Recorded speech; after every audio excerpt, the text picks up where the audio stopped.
we are joined by Bruce Taylor, who is currently in Kyoto, Japan, studying Reiki, studying with the traditional Reiki masters, and he is so excited to tell us a little bit about his trip and what is happening there. So I'm going to let Bruce go ahead and let us know a little bit more about him. My name is Bruce Taylor, and like Christine was saying, I'm here in Kyoto. I'm based out of Hong Kong, but currently just in Kyoto to work with Komyo Reiki Do and Inamoto Sensei. So I've just finished working with him, going through Shimpenden level, the level 3, or from a traditional perspective, I guess it's level 4, the master level for Usui Reiki Ryoho, which has been incredible. I've been practicing Reiki since 2006. In Hong Kong, I'm a full-time energy healer working at the Vitality Center. So I'm surrounded with energy work and energy healing work. It's all that I do. And I'm saying that because, wow, I've learned so much new information in this trip up here in Kyoto working with Inamoto Sensei. He is, I think, 3 people removed from Usui Sensei himself. So one of the highest ranking Reiki masters, I think, in the world. And it was just absolutely mind-bending to know all of this new material and get that beautiful insight and be in that energy for the past 4 days. So, but in case you don't know, I'm a Reiki master. I'm in Bozeman, Montana. I've been practicing full-time for the last 4 years out of my own practice and at a resort the last year. And started my Reiki journey in 2002. So it's been a long time. And then my dad was doing Reiki when I was a kid. So it's just kind of something that's definitely been around and in my life for a long time. And when I started studying the chakras is really when I was doing a lot of my own self-healing and really discovering that the Reiki and the chakras go so nicely together and that it works. Like I had a lot of physical health problems. I had a lot of mental, emotional health problems. I had hit my rock bottom in both of those aspects where I was like, I'm not going to make it unless I heal myself. And had to give up a lot of stuff. The job I was working, custody for a while to really make my own self-healing a priority. So I'm like deeply, like, I love talking about the chakras. I love talking about energy flow because I feel like if we all had more energy flow and the flow from one chakra energy source center to the next, your life is just going to be, it's going to be easier. It's going to be more aligned. It's more going to be tapped into the divine source. So it feels good, guys. It feels good. And Reiki just helps that all along. And what we're always looking at with the chakras, like, I don't know, I'm assuming that most people here know what they are, but, from a yogic perspective, chakra and from a Sanskrit perspective, it just means wheel. And what the point of that means that it turns, or that the energy within us swirls, right? And so we can quite often feel that the deeper your work becomes, then you can feel that kind of pulsating out from the heart. And we've all felt that when I talk and teach about the chakras myself. It's like we have so many expressions that we use without even thinking about it, like butterflies in the stomach, a broken heart, when people have IBS, all of these types of things in your body that feel just disbalanced. When we fall asleep and your legs shake in that moment before you're falling asleep, all of that is chi and energy shooting through the body, through the nervous system. And the chakras are just like, if you want to think about it, they're big meeting points in the spine of the nervous system where this energy can radiate out, right? So, where I'm working at the Vitality Center, it's a holistic health center, and we have some amazing Chinese medicine doctors there. And everything that we're doing, and from a Chinese medicine perspective, is all about the movement of qi.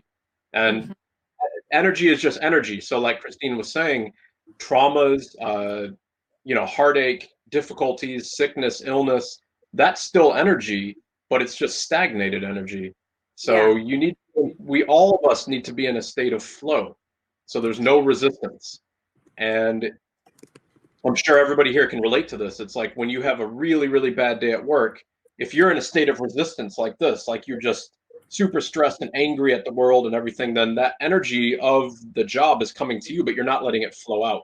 So it just builds up and up and up, and this becomes the stress headaches and all these types of things, high blood pressure and all that. Right. likewise, we've seen people that just let it flow, and they get a really bad email, or they're told they don't have a job anymore, or whatever, or somebody dies or whatever. And then they're just like, okay, well, I mean, that's a very Zen Buddhist thing to think, but if you can just let it flow through the body, then you're not having any attachment to it, and it just leaves, and you're not affected by it. And that's the Right. beauty of it. And I feel like when I talk like that, when in that, like, just letting the experience happen and letting it flow through you and not getting attached to what the condition or the circumstances, I often say, like, this is a crown chakra point of view. This, I'm connected with divine. Everything has a higher purpose. Everything has a grand, reason for happening in the way that it does. And so I don't have to necessarily be attached to what the outcome is. It's supposed to happen that way for a reason, whether I recognize it or not. Mm-hmm. Do you agree? Right? Yeah, of course. And, even if that is, sometimes that's going to be easier to surrender to than others. I mean, imagine if, like, you get a divorce, at that moment of something very traumatic or very difficult, it's going to be almost a bit callous to be like, oh yeah, well, just surrender it to the universe. Right. But of Right. course, but in that state, in that moment, if you can, at least if just a little bit, if you can just let a little bit of that go, then what you're doing is you're putting that energy, instead of holding on to it and resisting and fighting and blaming people and, forming all these resistances, you start to unravel the resistance. I'm not saying that it doesn't hurt. I'm not saying that, difficulties in life don't exist. Of course they exist. This is suffering. That's the human condition. But if the suffering flows through the body, then Right. we're not affected by it, or we're affected by it much less. Right. And that's the beauty. So, like Christine's talking about the crown chakra, if you have that crown activated, aware, open, but again, not attached. If you're attached to the idea that, oh, my crown is so open and all this, that's just the ego and it's suffering again, right? So if it's just open, then it's just a free flow of energy down from the universe into the earth. And then it's a free flow of energy from the earth up to the universe. So you just become this conduit. And that's what we talk about all the time in Reiki as well. Yes, exactly. And I feel like synchronicities and those divine manifestations, intentions, all those ideas start streaming in when you have an open, if you're open and have Yeah. that alignment working with you. But then it's like all of the other chakras need to be moving too. It's this whole energy flow throughout the whole body. So if the energy flow starts to come in and it realizes that your throat chakra is blocked, then it gets kind of tangled up in that, and it doesn't actually move all the way through. That's And right. so right. And so then it's like, okay, where is the energy flow happening, and where is it getting stuck? Where is it getting having this tension? And how can we do practices and exercises to open up those energy flow centers? Yeah, that's Right. right. That's exactly right. So, if you're working, let's just say Anahata, the heart center, right? So if you're feeling like you have a broken heart, or if there's issues with love in your life, if there's issues with physical symptoms like high blood pressure, or frequent lung infections, or difficulty breathing, or if you're smoking, anything that affects air and lungs and circulation in the body, movement of chi, all of that, if you have any resistance here, then you have to try to open that up. So the more energy that comes down from the universe and the more that comes up from the earth, it meets at the heart center. If you think about it, Anahata, the symbol for the heart center is the Star of David. So Yes. you've got the mandala in the center of the mandala. So you've Right. got the triangle of the top three chakras coming down to meet. So the crown, the third eye, the throat, and then you have the root, the sacral, and the solar plexus coming up like this, and they meet in the heart center. So that energy is constantly moving like this, but rotating at the heart. So there's a lot of energy here in the heart center.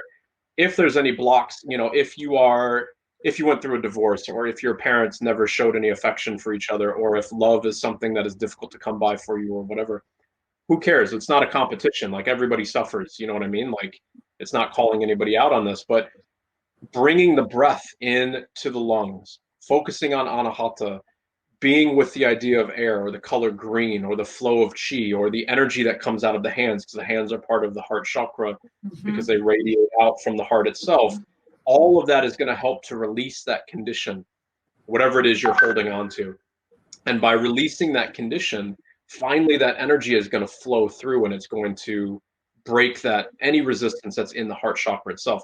Not necessarily an easy process for sure, because that trauma is going to come up and be released, but this is how we heal. Right. Do you feel like, I mean, I tend to find that if one chakra is having so much burden that it affects the nearby chakras. Do you Yeah. find that as well? Like it's Yeah. kind of just like its trauma blossoms out to the other ones? Yeah, like let's say, just for the convenience of the video here, so everybody can see, let's just say that Vishuddha, the throat chakra for me, is having a lot of resistance. Even just last night with Inamoto Sensei was giving me a Reiki session, and my throat felt like it was just twisted like this. And after that, I had, swollen glands in my neck.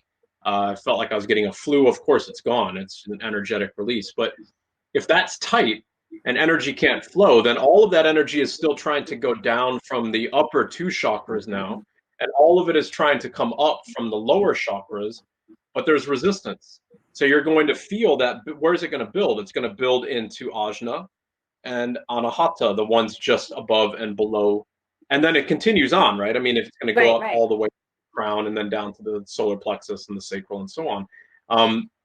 But the beauty of that is, like, if this is the block in the throat chakra, the more energy that pushes up against it like this, eventually it'll release.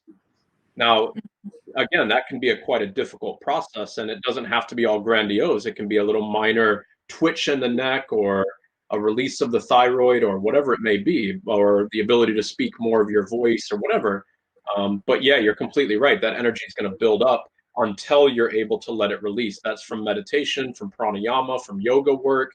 One of the energy locks in yoga is to lock the throat like this, right? So you're pressing into the throat and then you just let it burst open. All of that stuff is beneficial. Yes, absolutely. So many facets to it. Wait, say that again?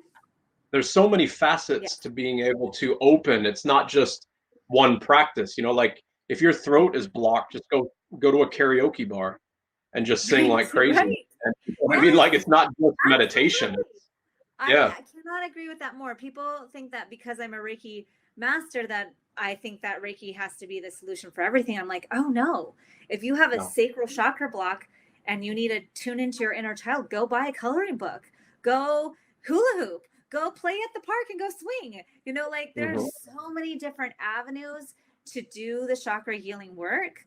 And I think that's one of the reasons why I love doing things like chakra coaching, where it's, yes, Reiki can be a part of the plan, but there's also, 101 ways to heal the chakras. There's not, and I think it can be very individualistic, depending on their personal trauma. And it can be very, like, anyone who comes to a breath workshop is going to be working on, heart chakra and throat. Like, that's what's being stimulated. So there's lots of different avenues to take to help open those energy flow centers. And Reiki is just a really great way. It's one of the ways. That's right.